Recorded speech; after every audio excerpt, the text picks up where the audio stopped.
Good morning, everybody. Let's get started with class. Man, we're so excited that you are here today. We are going to talk about a fun topic today. So I hope that you're ready to dig in. If you've got your Bible, we're going to be in Nehemiah chapter 4 at some point, reading some verses there. Big night last night. Wild game dinner was awesome. I saw a lot of faces of people in here today that helped with that, and so we're just so thankful for all the hard work. Big day today. Had a great first service, class, second service. That's okay. Is it on? Okay. Tea this afternoon for Anna Dixon. And so if you want to come to that this afternoon, that'll be great. Life groups tonight. It's a big weekend. So hopefully you got somewhere you can plug in and serve and help and do. But I don't want anybody to take this class negatively, but I want us to deal in reality. All right? The next section, we're talking about our visions. The book. Vision for your ministry. What's your vision for where you work, where you serve maybe on a daily basis? Maybe you own a company. Maybe you're in education. Maybe you're working athletics or serve on a board at an organization. I don't know. There's everything you can think of. There's lots of different things represented in this class. So don't feel like I'm picking on any one person. We're just going to throw some stuff out and see where it sticks, because this next section is going to help us answer this question. What do we do when people complain? Don't say anything out loud. Because the critics are going to come, right? If you have a vision for maybe what, and I don't want to single anything out because everybody does so many. If you've got a vision, though, for where you're headed in whatever area you work at, if you feel like God has really been leading you in a direction and you're excited about it, chances are, it's a really good chance, the critics are going to come. Now, let me go back a little bit. Now, I work here at Crosspoint. We don't ever have any critics in churches. Let me stop that. It's just where you work, okay? Oh, yeah, that's not true, unfortunately. Critics are going to come. Now, so what I need you to do is you pick your time. You be thinking about something that happened where you work, where you serve, where you volunteer. Maybe an organization. I'm going to be a critic of this microphone.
wall, and we'll keep adding to it as we work through this for another 2 or 3 weeks.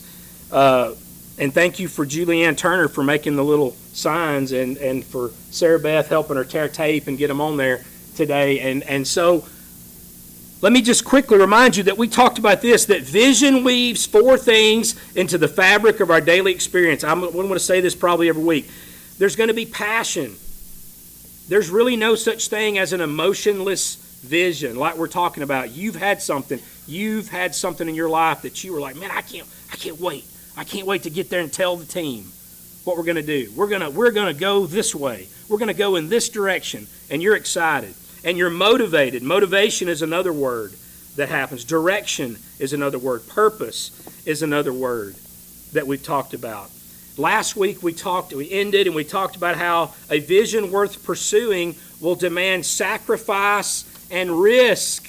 It's going to demand some risk and some sacrifice. I mean, listen, I love this example he uses in the book. He says, vision requires the commitment of a parachutist. Y'all like that? You don't sort of parachute. You're either in the plane or in the air, right? You either do or you don't. Have any of you ever done that? Anybody in here ever jumped out of a plane? Skydive? 1, 2, 3. All right. We gotta, I know I've told you this is crazy. Like Gates moved to Atlanta 3 years ago and to go to school over there, and we get a video message from him one afternoon and it's literally him. I think he's like, was he in the plane? Gina's in here now, and I'm already using her in class. The first day you hadn't taught a kids class, and I'm already using you. We get a video, and he's like, hey, I'm about to jump out of the plane. I'll call you in an hour and a half. Bye. And we're like, well, wait. You're our oldest child. You can't. But I guess that's what children do. They do crazy things. But anyway, he was fine. But you just don't sort of do it. You don't just sort. Either you stay in the plane or you don't. Having a vision, if you're leading a group, if you're working with a group, and you're working toward a vision, as the leader, risks are going to be involved. You've got to take risk and maybe make greater sacrifices than you've ever made before. That's part of it. It's not, I've got this awesome idea of this vision. I can't wait for us to do what we're going to do. I'm just going to sit back over here and watch all you guys do it. That's not what a leader is. A leader's out front. A leader is, there's an example in the book that their congregation was going to do a fundraiser. They were going to try to raise, I can't remember, a couple $1 million in like 4 months. It seemed like a really large amount of money, especially since this book was written 20 years ago. An extremely large amount of money to raise in a short amount of time. And as the leader, the one that was going to get up and sell this vision, he decided that he wasn't going to take a salary for 4 months. I mean, is that a leader that you might want to get behind? He said he questioned. He's like, I'm not trying to, is it going to look like I'm bragging? Is it going to look like, but he said he ultimately landed on, if we're challenging everybody to work hard and sacrifice and get toward this vision, as the leader, I can't get up and challenge them if I'm not also making a sacrifice. And so a vision requires sacrifice. There's another guy that I was reading about this week. His name's Dan Price. Started a company somewhere out west, and not getting off in the ins and outs about it, but he received a lot of criticism. It's been 7 years ago, because he changed his CEO salary of $1.1 million to the same amount as all the people in his company, and he raised their salary from $48,000 a year to $70,000 a year 7 years ago. Again, he was saying, I'm going to challenge you guys to help us take this company here. Here's the vision. Here's where we're going. Here's where I think we're going to be. And to show you that I mean it, I'm going to sacrifice too. Does that make sense? If you're the one leading the vision, promoting the vision, trying to lead that charge, you have to take a risk as well. You have to make sacrifice as well. But guess what? A lot of other people who had companies like his, the critics came out. What are you doing? You can't do that. You can't cut the salary. You can't take, man, you're the CEO. You should. And so that's what we're going to talk about a little bit today. We're going to talk about criticism because of the story in Nehemiah chapter 4. That's where we are working our way through the book of Nehemiah. And the critics come out from two guys, all right? Y'all know them. They're probably pretty famous at this point. Sanballat and Tobiah. Maybe you were thinking about naming one of your kids Sanballat. Maybe a middle name. Sanballat and Tobiah. They were not a fan of the wall project. We brought them up at the end of chapter 2, just for a little bit. They kind of made an appearance and let it be known that they were not. But then you look in Nehemiah chapter 4, the first 3 verses. If you want to look at those with me. When Sanballat heard that we were rebuilding the wall, he became angry and was greatly incensed. He ridiculed the Jews, and in the presence of his associates and the army of Samaria, he said, "What are those feeble Jews doing? Will they restore their wall? Will they offer sacrifices? Will they finish in a day? Can they bring the stones back to life from that heap of rubble, burned as they are?" And then Tobiah chimes in. I love his critique. Who was standing there by Sanballat. He goes, "What are they building? Even a fox climbing up on it would break down their walls of stone." It's like, ha ha, I'll show you. I'll say that a fox can break your wall down. I know a fox can get this one, but he couldn't get what they were doing there. So let's talk about criticism a little bit. That's where we're going to be today. Visions are easy to criticize. Visions attract criticism. Visions are difficult to defend against criticism, and sometimes visions, unfortunately, die in the hands of the critics. All right? Now, here's where I wanted to get real with you. I need you to be thinking about your time that you got discouraged because somebody was critiquing what you were doing, all right? Here's what I want to share with you, some things, because criticism is going to spark an emotion. If somebody criticizes you, you can say, "Oh no, I don't care what people think." Okay, whatever, you're lying. People you're gonna care. It brings about some kind of emotion in you, right? Maybe they've criticized one of your kids or a project you've been working on at your kid's school. Again, I just need you to think about something right now. Are you thinking about it? And they criticized you and you were like, "Oh, I can't believe." And see, that emotion that it brings about, it has to go somewhere. If you reflect it back onto the critics, which is what we do a lot, right? They criticize you, they criticize the vision, they criticize what you're doing, and sometimes our natural response is, we're going to gather a bunch of people and we're going to talk about them. We'll tell you what's wrong with them or wrong with their idea. You know what they did? Now, this is where we get to bring in the famous Don Killen quote that I've shared with you before in here. You ready? You can't get into a puking contest with a buzzard. Right? And you just can't. That is not an effective way to deal with the critics. Now, I'm not telling you that I've done any of these perfectly. I'm just sharing with you what we do. The emotion must go somewhere. So you can start critiquing the critics if you want to. Or you can bottle it up. What happens if you bottle it up? Any of my doctors in here want to share with me, if you bottle up that emotion, that angst, that what you're feeling, and you're so upset about those critics and you just bottle it up and keep it inside? Can't there be some even physical responses to that?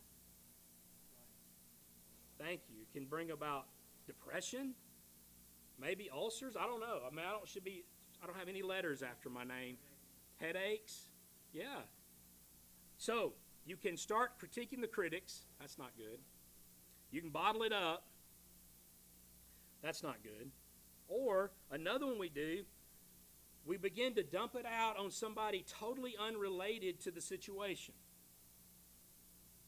Right? Spouses, friends, employees, our kids. Because we feel like we've got to have somewhere to take it. I can't believe they're criticizing that. Do they know how hard I've worked on that? Do they know how the blood and sweat and tears I put? They're critics. They don't care. So what are you going to do with it? Here is what we're going to learn, I hope, from this example in the Bible. And I'm not saying this is easy. Please listen. The only healthy and profitable thing to do is to go pour your heart out to God. He can take it, right? But Mark, it's so much easier just go talk about something. Go pour your heart out to God. But listen, go pour your heart out to God. Well, I wish the critic would. Go pour your heart out to God. Again, I'm not saying it's easy. I'm not saying I do it all the time. I'm just sharing with you what we're going to try to learn from Nehemiah in this story. Okay? Because here's what's happened. Your vision gets criticized, and the tendency you begin second-guessing yourself. Again, think about your project. Think about that ministry, that big ministry event that you plan, and they criticize it, and you start thinking, well, maybe they're right. Maybe it is impossible. Maybe I don't have what it takes. Maybe I am wasting my time. Maybe nobody will come. You see what happens? We begin second-guessing ourselves.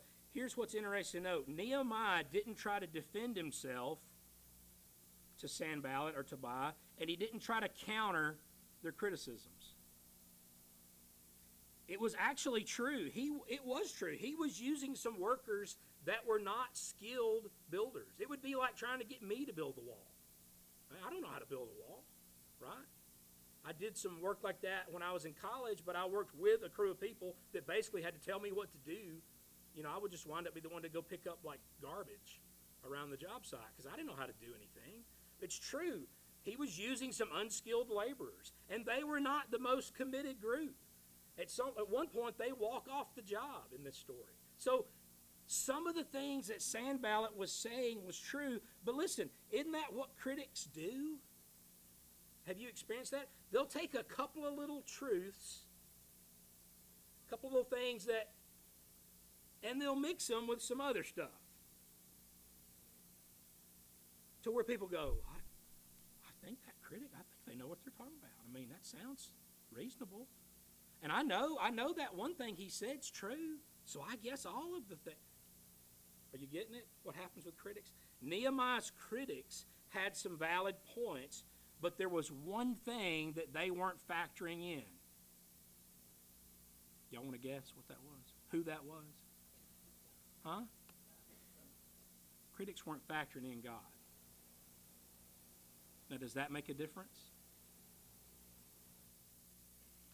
See, visions involve two elements that often cause us to get criticized. You ready? Here they are. If you want to write any of this down, you can, or whatever. Change and gaps. So let's talk about the first one. You're attempting to bring about change. When you attempt to do it, it begins to play on the insecurities of the critics. See, they've grown accustomed to the way things are. This is how things have been. This is how we've run this ministry for 117 years. This is how Alexander Campbell ran this ministry. That's an old Church of Christ joke there that y'all didn't get, apparently. And so if you come in with an idea, you come in with a vision of something that you feel like God's placed, that change is automatically going to be set. You're going to be set up to be criticized because your vision is going to be seen as a threat to their thing. So it really isn't uncommon to stir up negative emotion out of people. I can't believe this is how we've always done that. What are they? And you can see it. It begins to build up negativity and anger. And see, what you're convinced as should be, Their perception is it should not be. And again, like we're saying, sometimes critics have facts. Because see, a vision is new. It hadn't happened yet, right? Think about it. It's something that you're working toward. It's a new thing, a new way to do stuff. And the critics over here, they can go back and say, well, look, this is how we've done this, and this has been successful. We decided not to do the Harvest Festival here again, and we didn't feel like it was fulfilling the mission of what we had for the event. If we define success based on just participation, it was a success. I mean, 3,000 people came. And so we could argue, a critic could argue, why are you not doing this? Do you not see how many people were here? But we were not actually fulfilling the mission of the event. I don't know if that makes sense or that's even a good example, but I'm just trying to get you to see that sometimes critics may have a fact that they're going to try to use. But a vision is about the future, not the past. And that's what we're talking about in this study. Change, people, again, I don't know. How about somebody other than a church? If you work in a church, don't answer this question. Or if you're a leader in a church. Is change well received where you are, where you serve, and what you do? I'm seeing one head shaking no over here. Is it? Huh. So it's not just churches. Change can cause some problems. Change freaks people out. Now here's the other thing that Stanley points out that can draw negative attention. Change and gaps, what he calls gaps. People will criticize your plan because a vision is new and you may not have every single minute detail worked out. Okay? Sometimes we will plan stuff to death. The gaps in the vision are going to make it targets for criticism. Here's what people go, but what about? And see, those questions can dismantle where you're going with the vision. It's important to remember that the very nature of a vision is going to have some gaps. You're not going to have all the answers. Nehemiah did not have every single answer when he first started talking to the king to say, I'm going to go back and rebuild the walls. Did that mean his vision was invalid or that it wasn't from God? That's not what we learn from the story in the Old Testament. If there were any gaps, somebody else probably would have already done it. Right? A lot of your visionary leaders are the people that are okay to press on even if there are some gaps. Listen, if you're being criticized, every successful leader, inventor, explorer, go look through history. They all face criticism. You're in good company. Look back at it. So Sanballat, man, he goes all in. He criticized the character of the builders. He questions their ability. He challenges their commitment. And he questions the feasibility of the project to begin with. He wants to discourage the workers so they'll quit. That's what Sanballat's doing. And if that wasn't enough, he decides to get a group of people together and to start actually physically attacking the workers. Think about that. I'm going to try with words, and that doesn't seem to be working. Well, now I'm going to get some people with some spears and swords or whatever, I don't know, and now we're going to come attack you. We're going to get you off that wall. Here's what happens. We cannot let the critics get to us, okay? You'll lose heart, you'll give up, and what could be and should be never will be. I just want to say, whatever your example is, whatever thing maybe you've got working on right now, don't let the critics win. Just don't let them win. So here's 3 things. You ready? 3 things Nehemiah did to combat the critics. Maybe this doesn't work in every scenario. I don't know, but I think it might. So he goes on in that chapter. He says, Then I prayed, hear us, O God. This is verse 4. For we're being mocked. I think it's funny that in it, he prays a little bit of like negativity toward the critics. May their scoffing fall back on their own heads. I like that. You can use that line. Next time somebody criticizes you, Greg, go, may your scoffing fall back on your own head. And Greg, I want to be there when you do that. And may they themselves become captives in a foreign land. Do not ignore their guilt. Do not blot out their sins, for they have provoked you to anger here in front of the builders. Here's 3 things that Nehemiah tries to do, all right? You ready? He prays. We've already said take it to God, but let's just specifically say 2 different times in this episode in chapter 4, he prays. He was a little bit ticked off, but let me just say this again. God can take it. He prays. He prays. So that's the first thing he did to try to combat the critics. Again, I am not saying, please hear me as we go through these lessons. I'm not saying that I follow these perfectly or we do them perfectly here at Cross Point if you're a visitor, because we're all human, we all mess up. But try to pray first. See what happens. That has been a theme all throughout this book so far. Nehemiah prays in chapter 1. The king comes to him and says, what do you want me to do? He stops and prays. He prays, he talks to God the entire process and asks him, what should I do next? The second thing, and this is the one, I think this is a big one, and it's hard to do when you're right in the middle of it. When those critics are just bombarding you, and maybe they've got an army together, maybe they've gathered up 10, 12, 15 people, and they're talking about you, they're talking about your family, and you're just torn up. Nehemiah always remembered the source. Who was the source of Nehemiah's vision? I think we're going to bring him in the story again. God. It's okay. Say it out loud.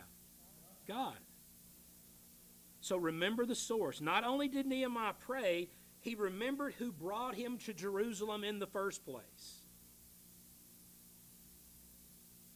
His memories gave him courage to press on despite the criticisms.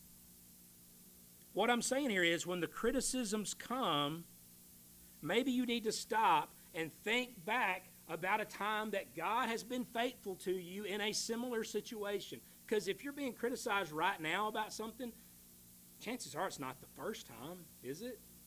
If you're an adult and you've lived in this world for more than a year, you've been criticized more than once, right?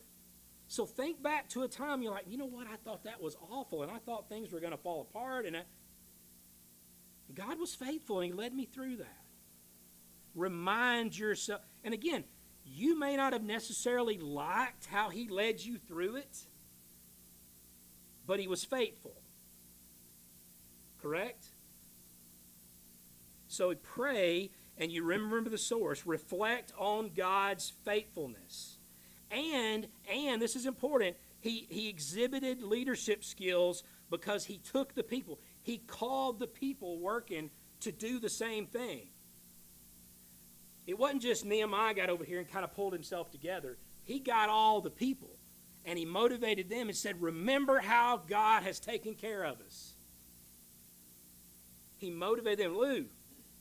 One thing that I find so interesting about this is that prayer is so important, talking to God, but also they worked.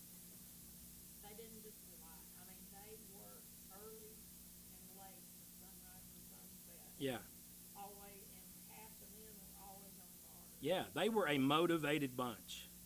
So prayer, of course, is important with following up with your commitment, what you want to do. Absolutely.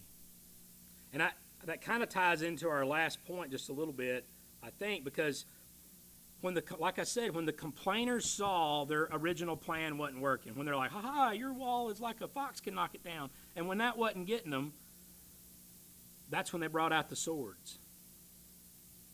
Like, we're physically going to attack you. So verse 7 and 8, but when Sanballat and Tobiah and the Arabs and the Ammonites and the Ashdodites and all the Adites and Ites heard that the work was going ahead and that the gaps in the wall were being repaired, they were furious. It's like, man, this is not working. Our criticism is not working. So they all made plans to come and fight against Jerusalem and to throw us in confusion. So words were not enough, so they're going to stop the work by force. So Nehemiah still got one more thing he's got to do. He revised his plan. Lou just hit on that just for a second. Right there, she said it. Okay, this is important. In addition to praying and remembering God's faithfulness, he responds strategically. All right? This is a good leadership principle. So in verse 9 of chapter 4, but we prayed to our God and guarded the city day and night to protect ourselves. Like Lou just mentioned, there was some people that would work and some people that had to man a post and stand guard. Now, this is why this is a great leadership principle. Nehemiah understood the balance between walking by faith and leading strategically. All right? This is something for us to think about as Christians. Nehemiah was trusting God, but at the same time, he didn't abandon his responsibility to do what he could do to further the vision. See, sometimes we confuse planning and vision, and they're not the same.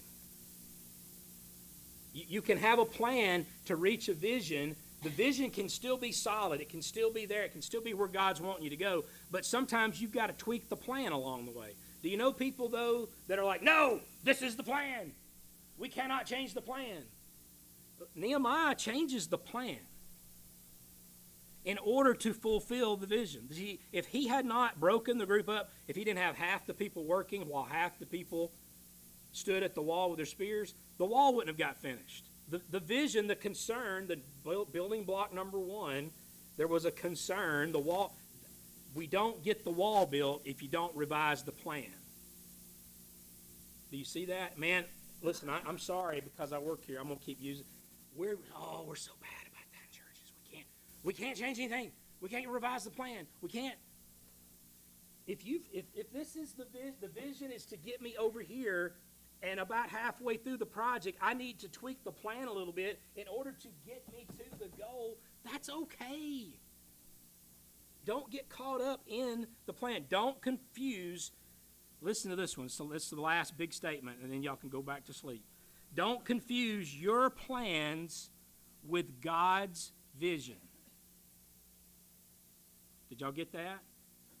Don't confuse your plans with God. If God was leading Nehemiah to an ultimate vision of repairing the wall, so anything Nehemiah came up with along the way, it's subject to change. Don't feel like that you can't tweak it or change it. A failed plan should not be interpreted as a failed vision. Here's the distinction, all right? Let me give you this, and we're going to wrap this thing up. Stanley gives 2 bullet points in his book about this. A vision is what could and should be. I don't know if you're writing this down, I'll say it again. A vision is what could and should be. A plan is a guess as to the best way to accomplish the vision. A plan is a guess as to the best way to accomplish the vision. So if your plans fail, this is something that you may need to think about for your company or your group or your team. If the plans fail, you need to recast the vision. And here's what happens. It'll allow your people in your group, on your team, it'll transfer their focus from the failed plan back to the vision. It'd be very easy for Nehemiah's people to get lost, and we're going to talk about Sanballat and Tobiah a little bit more because their story goes almost halfway through the book. Very easy for the workers to get focused on that, on Sanballat and Tobiah and what's happening, and they're attacking us, and they're talking about us, and the next thing you know, they've completely lost track of what the vision was. Sometimes in leadership, again, your company, your group, your team, your organization, your classroom, sometimes you need to be sure you are recasting the vision. There's another book we studied in here like 10 years ago. I have to go back and look. I'm going to say Randy Alcorn, but I may be totally butchering that, who wrote it. But he called it the Nehemiah Principle. This is a 52-day project.